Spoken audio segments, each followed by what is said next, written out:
Buenos días, República Dominicana. El sol de la mañana desde el Bávaro Convention Center. Hoy estamos en una transmisión especial en el Seminario Internacional de la Federación Internacional de Administradoras de Fondos de Pensiones. Aquí pues se van a debatir muchos temas importantes en relación con los fondos de pensiones en el mundo, ¿no? Todos los desafíos que están planteados en estos momentos, y aquí estamos nosotros en primera línea para compartir todas esas informaciones, igual que las informaciones habituales sobre todo lo que ocurre en el país y en el mundo. Así es que buenos días a todo el equipo del Sol de la Mañana, buenos días a doña Consuelo, a Eury Cabral, a Pedro Jiménez, que son madrugadores, y buenos días a todos los otros miembros del equipo que están desde anoche aquí, y parece que la sábana se le ha pegado. Entonces, pero ellos se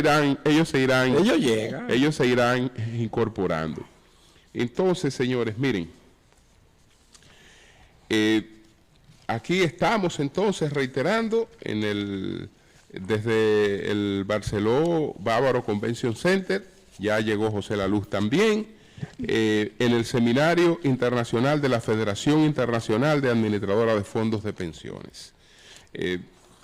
Hoy pues acortamos nuestros comentarios, pero lo llevamos a cabo, siempre focalizándonos no en uno o dos temas al máximo, y tratando uno de abreviarlo para poder dar paso a todas las entrevistas que tenemos en el día de hoy.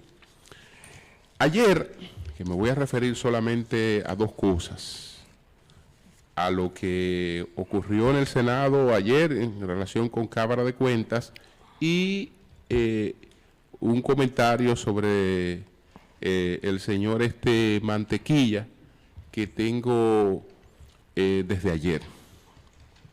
Bueno, el caso, en primer lugar, es que el Senado de la República ayer adoptó una decisión que fue rechazar la formación de una comisión especial para investigar la situación de la Cámara de Cuentas.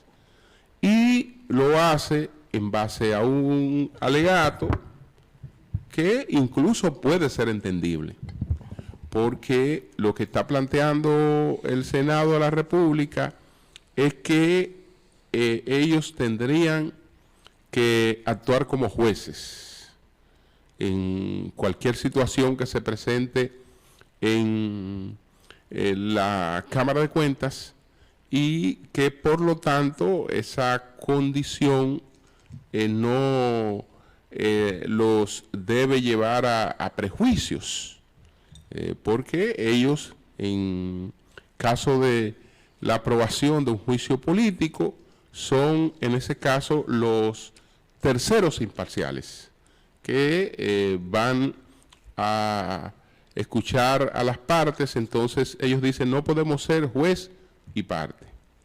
Ese alegato es entendible, es decir, no en modo alguno niega que hay una situación allí realmente crítica. La votación fue 16 contra 8 votos. Eso no deja de ser significativo, porque esa Cámara de Cuentas se escogió a unanimidad. Se escogió a unanimidad. Entonces, ya estamos planteando una situación totalmente distinta. Y, por otra parte, ha estado caminando el tema de la denuncia, que después se convirtió en una querella, y ya hay 11 damas como testigos de distinta forma de las distintas maneras de la que se revistió el llamado acoso laboral en la Cámara de Cuentas. El acoso laboral, que es una deriva del acoso sexual, porque las damas que fueron sometidas a situaciones de presión en el terreno laboral, lo fueron porque antes se les formulaban sugerencias para tratar de compartir con ellas de alguna manera u otra, cosas que en un ambiente laboral realmente están vedadas. Están vedadas. Entonces, eso seguirá caminando. Eso seguirá caminando y creo que en ese aspecto, si tomamos en cuenta el juicio que primó en la Cámara del Senado, el argumento no es un argumento que pueda rechazarse plenamente o decir que están apañando, que le están huyendo a una situación. No, yo creo que desde ese punto de vista ellos tienen razón. No obstante, eso no va a detener la agudización de ese escándalo, de esa crisis, y en el fondo lo que muchos persiguen, que es tener una Cámara de Cuentas que sea un restaurante a la medida de lo que se le pida, en aras de continuar con un proceso o con procesos en los que se pierde totalmente el sentido de la objetividad. Entonces, por eso es que se habla de maquillaje, de una serie de cosas que, repito, el maquillaje no es otra cosa que informes que no dicen lo que se quiere que digan. Entonces, si hay un informe que no establece irregularidades, o que las irregularidades que plantea son de tipo penal, o que las que planteó en algún momento fueron subsanadas, todo eso se llama maquillaje. Todo eso hay que rehacérmelo de nuevo y traerme otra cosa. Pero que en la otra cosa hay violaciones que en términos judiciales no hay manera de que puedan prosperar, porque si se ha emitido un informe, ese informe ya se emitió. Ya se emitió. Entonces, no es verdad que está la potestad de buscar el informe que ya se emitió y emitirlo de nuevo. Entonces, eso es con relación al tema de la Cámara de Cuentas. Con relación al tema que nos reúne hoy, que es el tema de los fondos de pensiones. Este es un tema que está planteando una redefinición de conceptos en el mundo. Los economistas modernos, entre ellos don Thomas Piketty, que han tenido que volver a Carlos Marx para ver algunos aspectos de la sociedad actual y replantearlo. En el caso que nos asiste de los fondos de pensiones, pues hablan de una revolución silenciosa. ¿De dónde surge esa revolución silenciosa? Bueno, de lo que planteaba la doctrina marxista. La doctrina marxista planteaba que el lugar que la clase social a la que pertenecíamos estaba determinada por el lugar que ocupábamos en las relaciones de producción. Entonces, habían unos dueños de los medios de producción y habían unos vendedores de su fuerza de trabajo a los dueños de los medios de producción. Y eso nos daba, de acuerdo a cómo estuviéramos ubicados, una posición de clase. Hoy, pues, tenemos una economía que en el siglo XXI tiene como principales capitalistas a los trabajadores. En una sociedad como la estadounidense, que todavía es la cabeza del capitalismo mundial, estamos hablando de que más de un 40% de las inversiones son de los trabajadores. Entonces ya estamos hablando de un lugar en las relaciones de producción en la que quienes venden su fuerza de trabajo son a la vez dueños del capital de producción. Por otra parte, estamos hablando del fenómeno de la uberización, que también marca cambios en el plano laboral, de una economía mucho más extractiva. ¿Por qué? Porque ya no solo es que somos dueños de gran parte del capital que se invierte en el mundo. Lo propio pasa en la República Dominicana. No creo que haya fondos ni familias, por lo menos con sus inversiones en la República Dominicana, que estén por encima del capital de los fondos de pensiones. Pero en el campo de la uberización de la economía también tenemos lo propio. Ya el lugar que ocupamos en las relaciones de producción es distinto, porque en el concepto de uberización, el que vende su fuerza de trabajo es a la vez el dueño del medio de producción. Entonces, usted tiene que asistir con su medio de producción a vender su fuerza de trabajo y ya eso plantea un concepto totalmente distinto también, porque soy el dueño del taxi. En la uberización no estamos hablando solamente de los 4 millones, yo no sé si ahora será más, tengo que reactualizar el dato de los taxistas que tenga Uber en el mundo, probablemente estoy atrasado en eso, pero es una referencia. Cuando hablamos de uberización, no estamos hablando de Uber, sino estamos hablando de un concepto en la economía.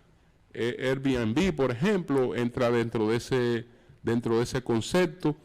Todos los servicios de... ¿Entra en ese concepto? Sí, exactamente. Todos los servicios de plataforma entran dentro de ese concepto. Entonces, el que vende su fuerza de trabajo, el que vende su tiempo, es también el dueño del medio de producción. Y lo hace el que vende también sus horas a distancia, porque probablemente el aparato, el smartphone o la computadora, la energía eléctrica, el espacio donde se elabora para brindar un servicio a distancia es de la persona y corre por cuenta de la persona.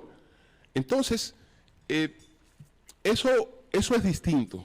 Eso es distinto a la forma en la que veíamos las cosas en el pasado. Hay algo que hay que tener claro.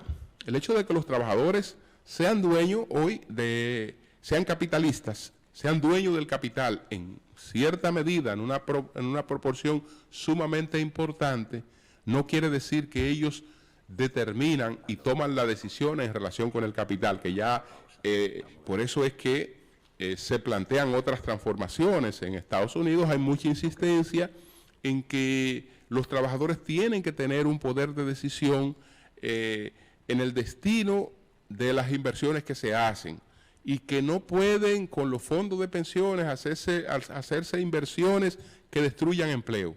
¿Cómo se destruyen empleo? Bueno, se destruyen empleo cuando tú coges el capital que yo te doy y con el capital que yo te doy te largas de aquí y te vas a buscar unos trabajadores más económicos en cualquier parte del mundo, corriéndome a mí porque me tiene que pagar más. Ah, bueno, pero si tú lo estás haciendo con fondos que yo te proporciono, te tengo que limitar eso.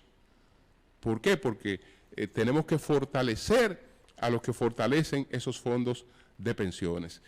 Tenemos que tener hoy una conciencia ambiental y una serie de cosas que son distintas al debate que se da en República Dominicana y en otros países. Pero es un debate que tiene muchas aristas porque por otra parte tenemos nosotros un sistema que es contributivo, que es de capitalización individual, pero en el mundo también hay otro tipo de sistema, y todos los sistemas hoy están en crisis, porque el sistema este de reparto, el sistema solidario, acusa una gran crisis.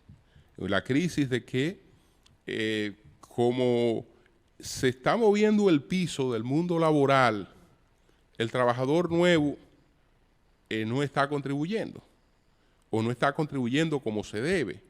Por lo tanto, está trabajando, mantiene con lo que contribuye a los que ya cotizaron en el pasado, pero no hay una garantía futura. Y hay muchos elementos de esto que están en crisis. Finalmente, señores, sobre mantequilla, Wilkin García. Bueno, hay que agradecerle a Wilkin algo. Porque en eso José tiene razón. Nosotros no nos enteramos de la existencia de mantequilla porque el Estado descubrió que había un señor haciendo esas operaciones. Incluso las reacciones que ha tenido el superintendente de bancos no fue porque a la superintendencia de bancos se les reportó que había un señor y se descubrió la existencia de ese señor. No, ese señor, él mismo se identificó y denunció su esquema ante la sociedad. Y al él denunciar su esquema ante la sociedad, él mismo, ¿por qué? Porque llegó un momento en el que él estaba manejando un tipo de actividad económica que puede colindar con operaciones de lavado, y él no podía aguantarse su éxito. Es decir, ya él no podía, ya el éxito para él no le representaba ninguna felicidad si ese éxito no era un éxito ostentado, sino era un éxito exhibido. Y él, que está en silencio y que pudo seguir engañando a miles de personas, que cuando el Estado viniera a reaccionar en relación con las operaciones de él, probablemente ya el daño habría sido mayor que el que ha logrado hacer hasta ahora, mucho mayor. Entonces él nos hizo el favor de informar qué cosas le estaba haciendo. Señores, yo soy mantequilla, yo estoy haciendo esto, y ahí fue que todo el mundo reaccionó. Y este hombre está captando fondos, este hombre está motivando a que gente que tiene sus ahorros, por ejemplo, en esa provincia hay muchos esquemas cooperativos, gente que tiene sus ahorros en una cooperativa, gente que tiene sus ahorros en un banco, gente que tiene sus ahorros en pequeñas inversiones, buscar la manera de destruir esas inversiones para irse a buscar la ganancia más rápida que él le proporcionaba, en una fórmula que él no ha explicado. Ahora a él se le ha iniciado una investigación, y hay dos cosas con las que es difícil de manejarse, porque él tiene que identificar la parte impositiva de esos recursos y por otra parte tiene que identificar la procedencia de esos recursos. Y entonces ya uno sabe que ahí hay dificultades. En nuestro país hay muchos mecanismos de lavado. No son solamente discotecas, este tipo de negocios ampulosos, pequeños salones de belleza, liquor store, esquemas en los que gente se pone a hacer negocio aparentemente lícito, aunque no sean de una operación totalmente clara, y eso puede colindar fácilmente con cuestiones de lavado. Entonces, ya él no podrá seguir desarrollando su actividad porque él mismo clamó por los ojos del Estado y puso al Estado a prestarle atención y a irse encima de él. Entonces, él sabrá que ya ese esquema que tenía va a tener serias dificultades. Eso no va a seguir, no va a poder seguir operando, pero no va a operar porque él mismo se encargó de hacer la denuncia. ¿Cuántas personas estarán en actividades similares o parecidas? Y sin embargo, no nos hemos dado cuenta de eso. No nos hemos dado cuenta de eso. Y estamos hablando de un hombre manejando ya millones de pesos. Millones de pesos en una especie de esquema Ponzi, que son este tipo de actividades en la que a los primeros clientes se le cumple y después se le va cumpliendo a los otros con los recursos que van dando otros, y esos otros distribuyen la esperanza de que se reciben los recursos y hasta que llega un momento en que las cosas no pueden pasar de ahí. Entonces, señores, reiterar que estamos en el Seminario Internacional de la Federación Internacional de Administradoras de Fondos de Pensiones que se está desarrollando en el Bávaro Convention Center.